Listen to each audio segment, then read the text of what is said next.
Now let's talk about the second derivative text. Now remember that we said if you have a function f at x, the derivative function gives you the gradient of f at x at any point. So at f at 2 you'll find the gradient using the derivative function. Now if your derivative function, let's say of a, gives you 0, and you know that f, the derivative function of f exists.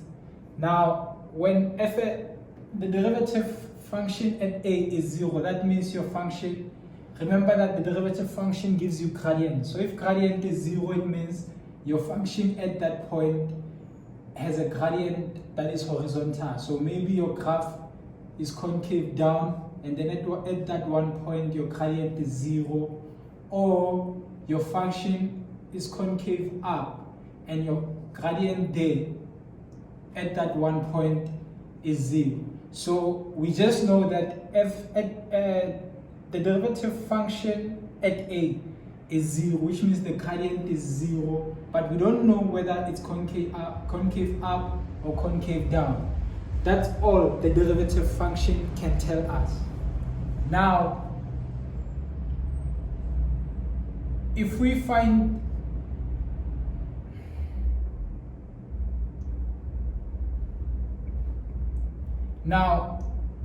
if the second derivative function also exists,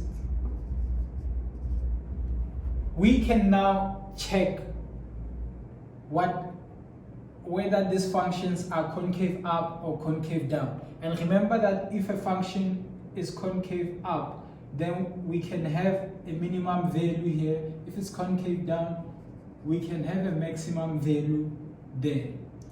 Now, because your function will now go up, even if it comes back, using the second derivative, we can find this maximum point. It's still higher than this, or if we do this, it's still, the minimum is still lower than that point. Now, just like we used the gradient to the function and say we're looking at the function, we can now take the second derivative and use it in the same way. Now, when the derivative function at a is 0, and that derivative function exists, and we know that the second derivative function at a also exists, we can now conclude that the second derivative function at a is negative, less than 0, and thus f has relative max value, therefore concave down. So if your second derivative function at a point is equal to 0, and you find that the second derivative is less than 0, which means it's negative, then our f will have a relative maximum value. It will have a maximum value, this point, where this is f at x. Now it will be concave down and will have a maximum value where the function of the first of the derivative will be 0. So the gradient here is 0, and if you find that your second derivative is less than 0, then you know that you have a maximum value. But if the second derivative function is positive, then f has relative mean value. That is saying it will be concave up, and you'll have a gradient of 0 here at f at x, and you'll have a minimum value here. And when a graph, the gradients keep on decreasing, we say it's concave up.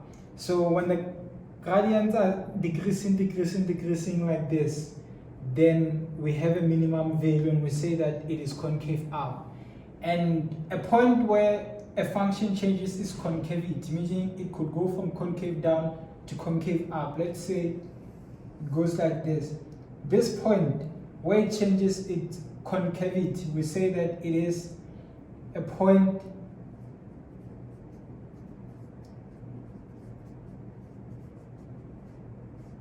of inflection.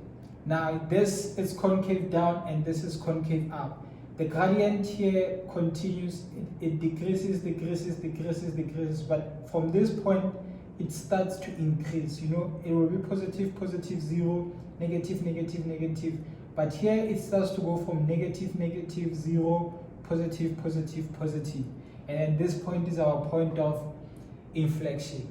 So let's suppose a gradient, a function at g at point 3 gives you is 5, and then the derivative function of g at 3 gives you 0.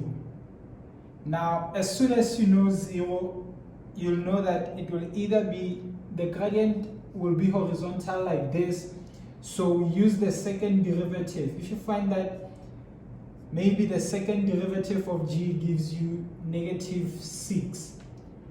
Now, the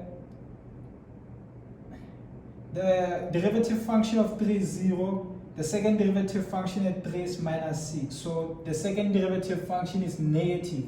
So you will know that at 3 we will have a relative